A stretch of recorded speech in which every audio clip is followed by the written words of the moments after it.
Welcome everyone to my 2025 MLB prediction show here from Vegas, as I am going to give you all my predictions and all my picks for this year's baseball season. I'm going to give you the NL and the AL rookies of the year, as well as the MVPs, the Cy Youngs, and then we're going to get into the divisions. And we're going to get who are going to win those divisions, who is going to get in that wild card, who's going to get into that playoff, and then followed by my two pennant winners and end up with the World Series winner. But before we get started, please like and subscribe to the channel, support the channel as we continue to give you great content.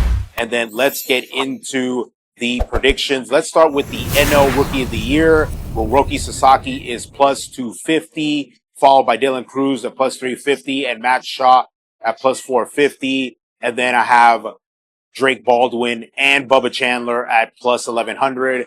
I actually like the top three in this one. Roty Sasaki actually showed me really good stuff in his debut in Japan. Dylan Cruz is going to play every day for the Nationals, and Matt Shaw is going to be playing every day for the Cubs.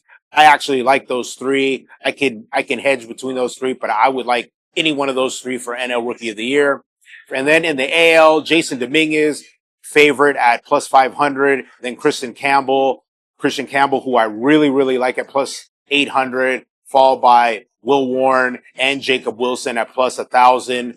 Then Jackson Jobe at plus 1,100. And then rounding out the whole thing, Kumar Rocker, at plus 1,400. I actually like Christian Campbell the most out of all these guys here, but I could also hedge with Jackson Jobe, the rookie pitcher for Detroit, as well as Kumar Rocker for the Texas Rangers. I think the Rangers are going to be really much improved this season. I think Kumar Rocker could contribute if he is in that starting rotation, but Christian Campbell making the Red Sox and is likely starting at second base for them. I really like him at plus 800. I would go with him as the start from those are my rookies of the year. Let's get into the Cy Young. Let's start with the AL, where Skubal, who is the reigning Cy Young Award winner at plus 300, is the favorite, followed by Garrett Crochet, who's just been recently picked up by the Red Sox at plus 450, Cole Reagans at plus 1,000, Logan Gilbert at plus 1,100, and then Jacob deGrom at plus 1,200. I'll tell you what, though, any one of these five can win the Cy Young Award trophy. I still would take Derek Skubal, but it's going to be very difficult for a back-to-back winner. I really like Garrett Crochet for the value and Jacob deGrom for the bigger risk at plus 1,200, simply because if he's healthy and he contributes for the Rangers, I think he'll be a catalyst for that pitching staff. So I would lean towards with Garrett Crochet as well as Jacob deGrom in the AL. In the NL, Paul Skeens is the favorite at plus 300, followed by Zach Wheeler at plus 800, Blake Snell at plus 1,000, as well as Corbin Burns at plus 1,000, and then Chris Sale, the reigning Cy Young Award winner, at plus 1,200. I really like Corbin Burns here. I think the Diamondbacks were huge to pick up Corbin Burns. I think he's going to be a major factor in the Diamondbacks' success this season.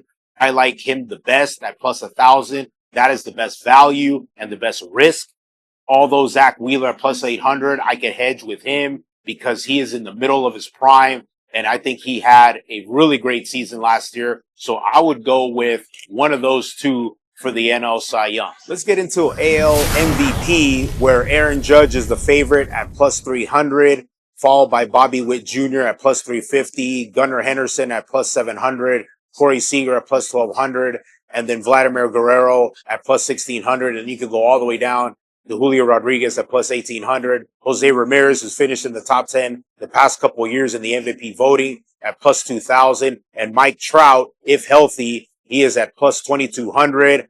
Honestly, if you're going to take Aaron Judge to win back-to-back, I'd stay away from that this season. My money is on Bobby Witt Jr. at plus 350, followed by Corey Seager at plus 1,200, and Vladimir Guerrero, who is in a contract here, who's looking to get a big payout at plus 1,600.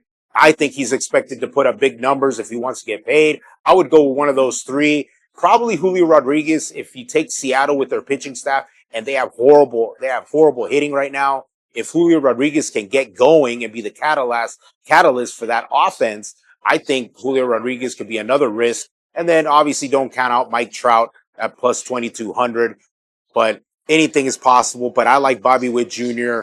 I like Corey Seager, and I really like Vladimir Guerrero. One of those three, I would definitely take a bet on. Let's get into the NL MVP, where Shohei Ohtani is the favorite at plus 160, followed by a big gap between Shohei Ohtani and everyone else. Juan Soto at plus 600, Fernando Tatis Jr. at plus 1,000, Mookie Betts at plus 1,200, and then rounding out all the way to the bottom, Freddie Freeman at plus 2,500. There's really not a lot of options here. You can go with Juan Soto at plus 600, but I think Shohei Ohtani, there's just not much value there. Mookie Betts would probably be the best value at plus 1,200 with a little bit of risk, but the best value with the best risk, I think, is Kyle Tucker at plus 1,600, because I like the Cubs winning the division, and I like Kyle Tucker being the catalyst of that offense. So Kyle Tucker at plus 1,600, in my opinion, gives you the best value for the best risk, other than Mookie Betts. Maybe if he's healthy and he comes back healthy, which he's reported to be going to play opening day for the Dodgers, I think him, other than Ohtani, could put up some good numbers. And hopefully, if he's fully recovered from that illness in Japan, I like his risk as well. Now that we got through the individual awards, let's get into the divisions, starting with the AL East, where the Yankees are favored at plus 150, followed by the Orioles at plus 250, and the Red Sox at plus 300, the Rays at plus 850, and the Jays at plus 1,100. Despite the injuries that the Yankees have to the pitching staff, Garrett Cole is out for the season with Tommy John surgery, and Luis Hill, the AL Rookie of the Year, he is going to be out for several months. So the Yankees are still the favorite despite that. They got Max Fried. They got Rondon. I mean, they could pretty much steady the ship until Luis Hill gets back. The Orioles, losing Corbin Burns, still got a young pitching staff. They still got young hitters. I still have faith in the Orioles at plus 250. The Red Sox actually could be the much improved in that division at plus 300. But I really like the Orioles in this division other than Yankees. If I was taking one, I would actually have the Orioles as my faith. I'd give them one more shot. And then if you want to take a really big risk, I would take the Red Sox in that division.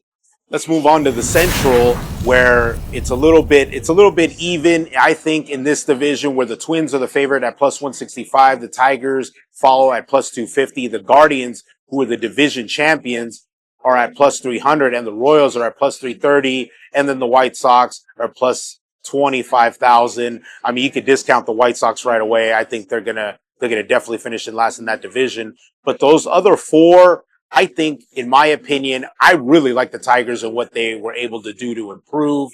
And they look great down that stretch, making the playoffs and then making the DS last year. I really like the Tigers to win the division. I think they're going to win the division. I think the Royals will battle them. So I would take those two. I wouldn't take the Guardians simply based in the past basically 12 years. There hasn't been a repeat division winner in this division. So I like the Tigers as a big improvement. And I like the Royals simply because they got Bobby Witt coming into his prime. He's a budding superstar. I would take one of those two to win the division. I really don't have faith in the Minnesota Twins to even compete. I think they're just going to be in the middle of the pack. Let's go to the West, where the Rangers and the Astros are both the favorites in the West, both at plus 175, followed by the Mariners at plus 210, then the A's at plus 2,500, and the Angels at plus 2,800. You could discount the Angels and the A's out of this equation. I think it's between the three that I mentioned, but I really like the Rangers in this scenario. I'm not convinced yet about the Astros. They got some injuries in their frontline pitching, and Altuve is going to move to left. They lost Bregman. So I really like the Rangers to bounce back. I think Corey Seager is going to have a bounce back season.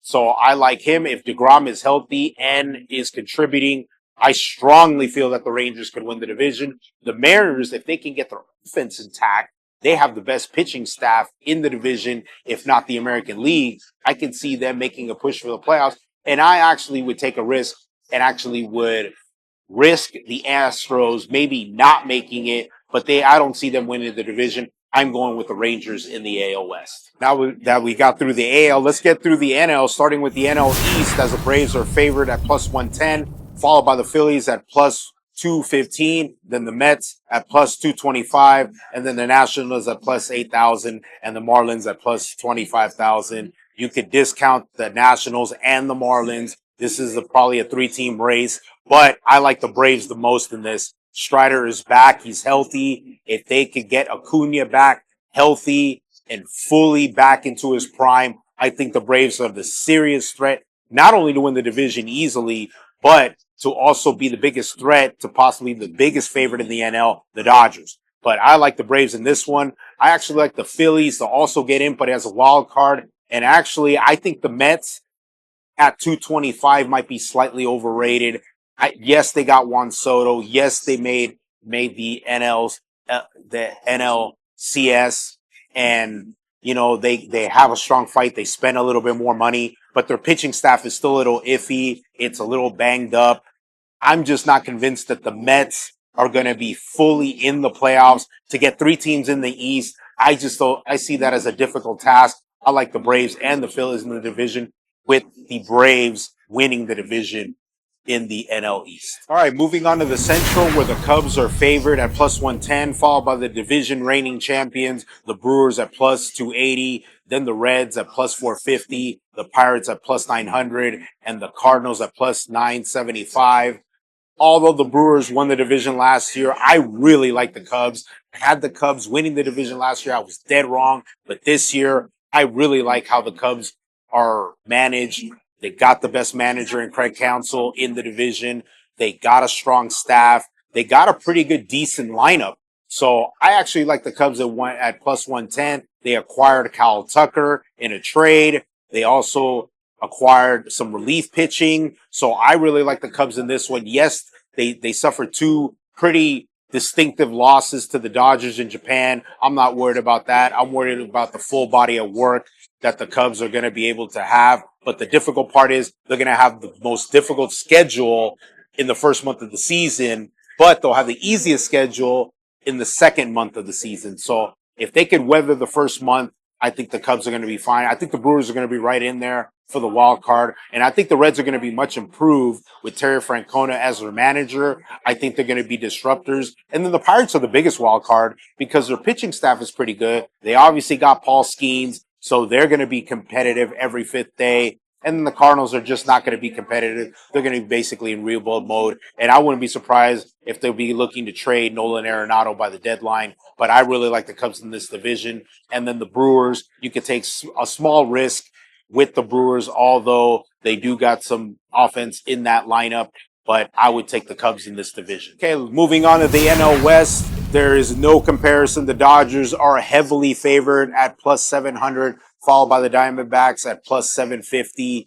Then the Padres at plus 1,000, the Giants at plus 3,000, and the Rockies at plus 30,000.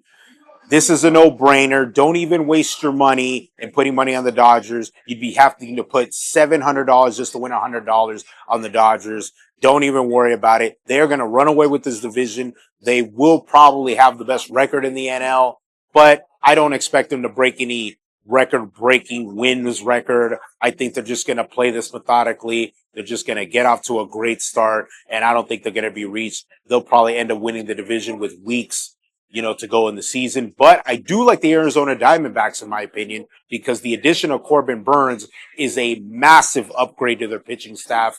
And then they also got Josh Naylor in a trade with the Cleveland Guardians. I like those moves for the Arizona Diamondbacks. The Padres, honestly, I am down on the Padres. I don't even think they get in. I think they'll fight for a wild card. I think they're going to fall short because their pitching staff is hurt. And I just don't know where they go from here. They're over the cap. They spent a lot of money on a lot of their best players, and it hasn't really worked out. And then their pitching staff, Dylan Cease, we don't even know if he's going to be kept by the deadline. Their King is going to be healthy. He's going to be the opening day starter. But, Yu Darvish is hurt with an elbow. Brito is also hurt with a shoulder. They are really suffering as far as the pitching staff is concerned. They don't have much depth. So I like the Arizona Diamondbacks definitely in the wild card. Dodgers obviously win the division, and the Padres probably out of the playoffs altogether. Now that's a wrap up of each division. Let's do a rundown of my picks in each league, starting with the AL. My division winners are the Orioles, the Tigers, the Rangers, with 3 wild cards, the Yankees, the Royals, and the Mariners. And in the NL, the Dodgers, the Braves, the Cubs as my division winners, and then the Phillies, the D-backs, and the Brewers making the wild card. I like those 6 in each league. Mind you that all of these odds, quick note, mind you that all of these odds are by Caesar Sportsbook and they could change every day. So at the time of this video, all these odds are being done as of today. Obviously that can change throughout the season. And then I have some other bonus bets because I have those 6 in each league. Houston not getting in at plus 125. I would take that if I'm not taking Houston to get in the playoffs. As far as the Red Sox not getting the playoffs, that pays out at plus 110. The Royals getting in the playoffs, which I have, pays out at plus 125. And then the Tigers, who I feel they can win the division, definitely will get in the playoff. If they don't win the division, you could actually hedge. They pay out at plus 118. Those are the 5 that I would probably bet in or out of the playoffs that can give you the best value. So I would go with them as far as best value, playoff or no playoff. Let's get into my NL and AL pennant picks. But before we move forward, if you find this video of value, please hit the like, support the channel. I want to be able to help the algorithm and eventually give you some more content moving forward. So help the algorithm, hit the like, support the channel, and let's get into the AL where the Yankees are heavily favored, followed by the Orioles, the Red Sox, the Astros, then the Rangers.